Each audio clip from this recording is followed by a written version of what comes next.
Morning light cut through the blinds, but my room felt colder than ever. The shadows on the walls seemed to whisper, "You're not safe." I hadn't slept a wink.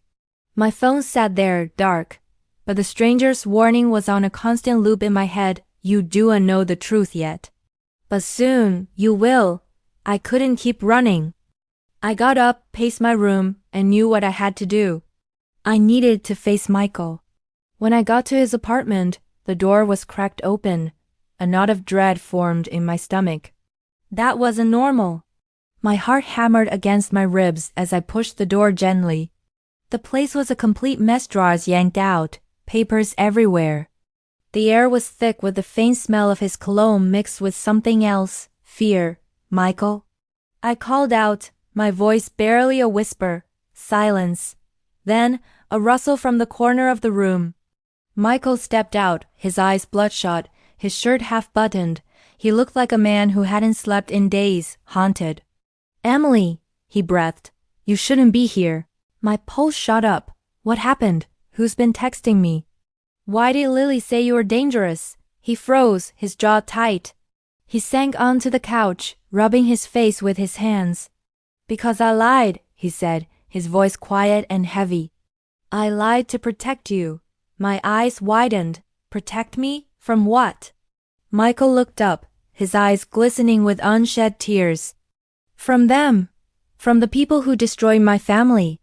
I did things I'm not proud of, things I had to do just to survive." My voice cracked.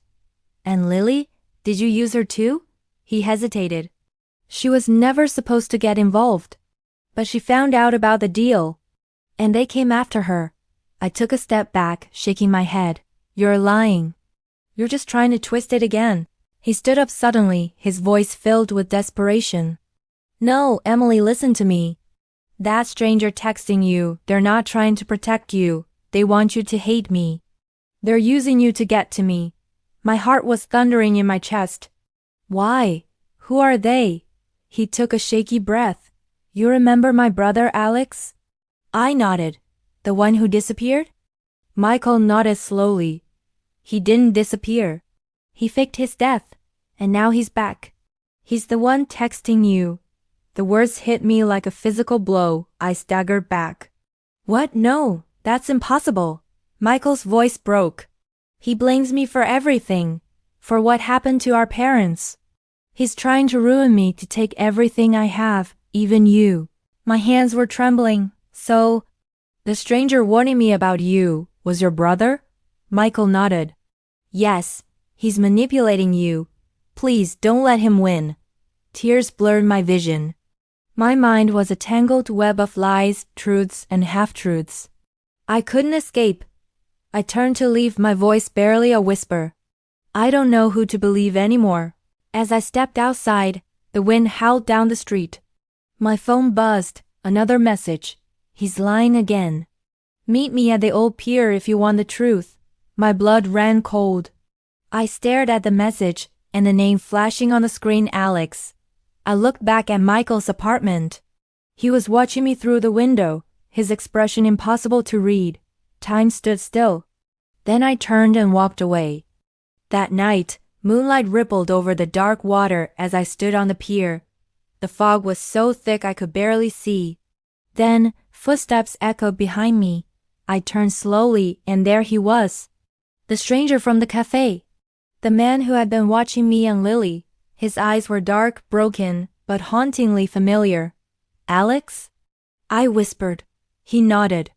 "It's time you learned what really happened." My heart stopped. He stepped closer, his voice trembling with a mix of fury and pain. "Michael didn't just lie to you. He killed our father." The world spun. I stumbled backward, struggling to breathe. And before I could even speak, Alex whispered, "Now you know why I came back." The waves crashed behind us. The truth had finally found me, and it was darker than I ever could have imagined. If you're ready to uncover the truth with me, don't blink. The story is only getting deeper. Subscribe now, turn on the notification bell, and stay with Twisted Hearts Tales for episode 7, because sometimes the lies we believe are the ones that save us.